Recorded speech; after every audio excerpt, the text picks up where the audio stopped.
नमस्कार दोस्तों। पापा जब से ऑफिस से लौटे लौटे हैं, मम्मी से पता नहीं क्या बातें किए जा रही हैं। मुझे कुछ भी समझ में नहीं आ रहा।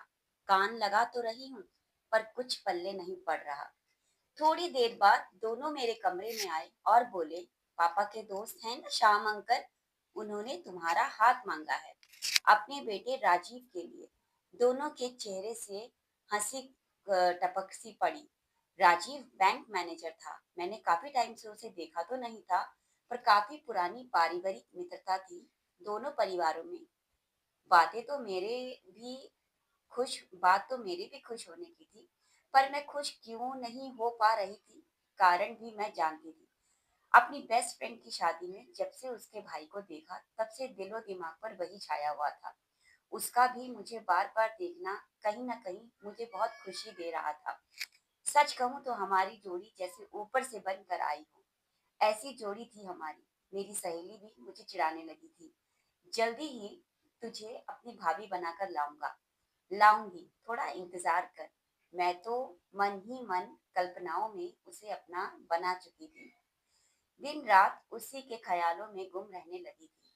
ऐसे में राजीव के रिश्ते का आना मुझे बहुत विचलित कर रहा था। पर मम्मी पापा से कहती भी तो क्या कहती। सहेली तो ब्याह कर सात समुंदर पार जा चुकी थी। अगले दिन शाम अंकल को पूरे परिवार के साथ खाने पर बुलाया गया। आंटी, राजीव और उसकी छोटी बहन रीता आए। मुझे बुलाया गया। उचित निगाहों से राजीव को देखा। सामान्य शक्ल सूरत का, सामान्य कद काठी का, हंसमुख सा लड़का था। मुझे लगा ये मेरे साथ कैसा लगेगा। कहाँ मैं सुंदर गोरी इतनी खूबसूरत, कहाँ वो बिल्कुल साधारण। इसलिए अंकल ने पापा को बिना दहेज का लालच देकर प्रभावित कर लिया है। मुझे और राजीव को कुछ समय के लिए अकेला छोड़ा गया। वो कुछ मुझसे पूछता रहा। मैं बस उनके जवाब देती रही।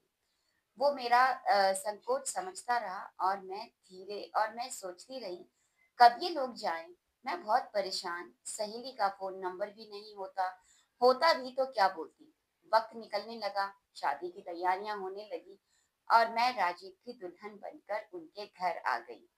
सभी मुझे बहुत प्यार करते, पर अभी भी मैं राजीव की अपनी सहेली के भाई से बराबरी करती और उसे हर बात में नीचा ही पाती। पर वो खुशी खुशी मेरे नखरे, चिड़चिड़ाहट भी हंसकर बर्दाश्त कर लेता। हम मुंबई आ गए, जहाँ राजीव की पोस्टिंग थी। राजीव ने बहुत प्यारा फ्लैट लिया था। सारी सुविधाओं से भरपूर घर था। मेड आकर घर का सारा काम कर जाती। मुझे कोई भी परेशानी नहीं थी। हर वीकेंड में हम घूमने शॉपिंग के लिए जाते। ऊपर से तो मैं खुश रहने की एक्टिंग करती, पर अंदर से मैं खुश होकर भी पूरी तरह खुश नहीं रह पाती। वक्त गुजरा और मैं दो नन्हे शैतानों की माँ बन गई। अब दिनचर्या थोड़ी व्यस्त रहने लगी, पर राजीव अभी भी वैसा ही था। हर काम में मेरी मदद करना, हर ख्वाहिश पूरी करना। वाकई बहुत अच्छा इंसान है। मैं भी सोचने पर मजबूर हो जाती। मम्मी पापा का फोन आया। छोटे भाई की शादी थी। मम्मी ने थोड़ा जल्दी आने को कहा, जिससे उनकी थोड़ी मदद कर पाऊँ। काफी समय से जा नहीं पाई थी, तो मैं भी बहुत खुश होकर तैयारियों में जुट गई। भाई भाभी के लिए गिफ्ट, मम्मी पापा, सासू माँ, ससुर जी, सबके लिए गिफ्ट ली। राजीव ने खूब खुश होकर शानदार शॉपिंग करवाई। हम घर पहुंचे। बच्चे दादा दादी से मिले। मम्मी ने कहा, राजीव, बहू को मम्मी पापा के घर ले जाओ, वहाँ ज्यादा जरूरत है बहू की। वो लोग बेकरारी से राह ताक रहे होंगे। मैं घर पहुंची। सब बहुत खुश हो गए। मम्मी सारी गिफ्ट दिखा रही थी जो नई बहू के लिए लिए थे। सारा दिन बस इसी में निकल गया। शाम की फ्लाइट से राजीव चले गए। छुट्टियां कम थी तो शादी के समय ही आने वाले थे वो। रात को खाने के समय मम्मी ने बताया, तुम्हारी सहेली विदेश से आई है, एक दिन बाजार में मिली थी। न जाने क्यों मेरा मन सहेली के घर जाने को व्याकुल हो उठा। उसके घर के नंबर पर फोन किया और दूसरे दिन उसके घर आने की सूचना भी दे दी। कुछ अजीब सा महसूस कर रही थी, फिर भी जाना चाहती थी। जैसे ही उसके घर पहुंची, जोर-जोर से चिल्लाने, झगड़ने की आवाजें आने लगी।